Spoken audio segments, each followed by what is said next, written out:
မိုစီယာကပွဲရှာလိုက်ပြန်ပြီ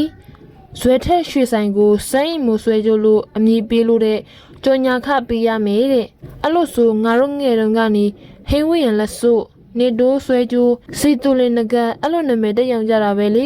ရွှေဆိုင်တွေကအဲ့လိုကြော်ညာကြီးသာပေးရမယ်ဆိုရင်မြန်မာနိုင်ငံလုံးကရွှေဆိုင်တွေပေးလို့ကုန်မှာမဟုတ်ဘူးအနုပညာလောကမှာအောင်မြင်မှုတွေရရှိထားတဲ့အကယ်ဒမီနေဝင်ကတော့သူဟာ Broken Family ကနေလာခဲ့တာဖြစ်ကြောင်းပွပွလင်းလင်းဖွင့်ဟလာပါတယ်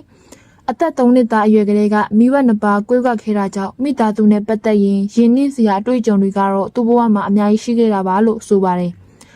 ဒါပေမဲ့သူဟာဒီအဖြစ်အပျက်တွေရဲ့အပေါ်မှာဘယ်သူကမှအပြစ်တင်တာမျိုးမရှိဘဲရင့်ကျက်စွာနဲ့ပဲလက်ခံထားပါတယ်အတိတ်ကတရားတွေကိုအောင်ဆိုင်နေမဲ့အစားလက်ရှိအချိန်မှာဘဝကိုအကောင်းဆုံးဖြတ်တန်းဖို့ကိုပဲအလေးထားစိတ်ဝင်စားနေတာဖြစ်ပါတယ်သူရဲ့ဒီလိုခိုင်မာတဲ့စိတ်ဓာတ်ကြောင့်လည်းအောင်မြင်တဲ့အနုပညာရှင်တယောက်ဖြစ်ရည်တည်နေနိုင်တာပဲဖြစ်ပါတယ်ဒီလိုဟန်ဆောင်မှုကင်းတဲ့သူရဲ့ဘဝဖြတ်တန်းမှုတရင်စကားတွေကပရိသတ်တွေအတွက်စိတ်ခွန်အားရစေခဲ့ရပါတယ်အခက်ခဲတွေကြားကနေရုံထွက်ပြီးအကောင်းမြင်စိတ်နဲ့ကြိုးစားနေတဲ့သူ့ရဲ့စိတ်လေးကတကယ်ကိုလေးစားရပါပဲနော်တိတက်လုံးနဲ့မင်းသမီးခင်ဝင်းဝါမင်းသမီးကျော်ခင်ဝင်းဝါကတော့သူမရိုးသားစွာကြိုးစားအထောက်ပြီးရရှိလာတဲ့အနုပညာကြီးတွေကိုမိခင်နဲ့အမဖြစ်သူအားကြီးကျူးဆက်ကြော့ခဲ့ပါတယ်အလုပ်ပေါ်မှာရောမိသားစုပေါ်မှာပါစိတ်စေတနာကောင်းပြီးတိတက်လုံးနဲ့ခင်ဝင်းဝါရဲ့စိတ်ထားလေးကတကယ်ကိုအားကျစရာပါပဲ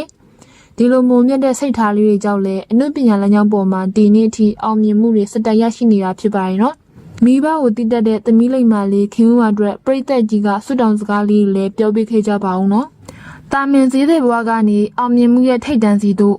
စူးစမ်းမှုရှိရင်မဖြစ်နိုင်တာဘာမှမရှိဘူးဆိုတာကိုလက်တွေ့ပြသလိုက်တဲ့ဆယ်လီဖတ်တီမာရဲ့ဘဝခီလန်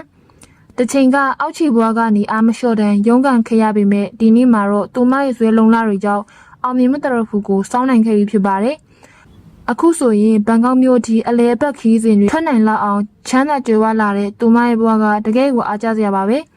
ကိုအားကိုပြီးဘဝကိုအကောင်းဆုံးထူးဆစ်ခဲ့သူမို့လို့ပရိသတ်တွေကလည်းသူမရဲ့အောင်မြင်မှုအတွက်ထပ်တူထပ်မြဝမ်းသာပီတိဖြစ်နေကြပါတယ်ဒီအောင်မြင်မှုတွေဟာခက်ခဲတဲ့ဘဝကိုဖြစ်တန်နေရသူအတွက်တော့ခွန်အားသစ်တွေဖြစ်စီမှာအမှန်ပါပဲအားလုံးပဲပန်းနဲ့ရအောင်ဆက်လက်ကြိုးစားကြရအောင်ချစ်သူကိုဖျားပေါ်မှာရိုးရိုးလေးလက်ထပ်ခွင့်တောင်းလိုက်တဲ့တရုတ်ဆောင်ထွန်းထွန်းသူကတော့အခုဆိုရင်လူပြိုကြီးဘွားကနေကျွတ်ပြီးမိမရတော့မှမို့ပျော်ရွှင်နေပါတယ်တူဒီတော့ချီရသူကလည်းသူ့ရဲ့လက်ထပ်ခွင့်တောင်းတာလက်ခံခဲ့တာကြောင့်ပါ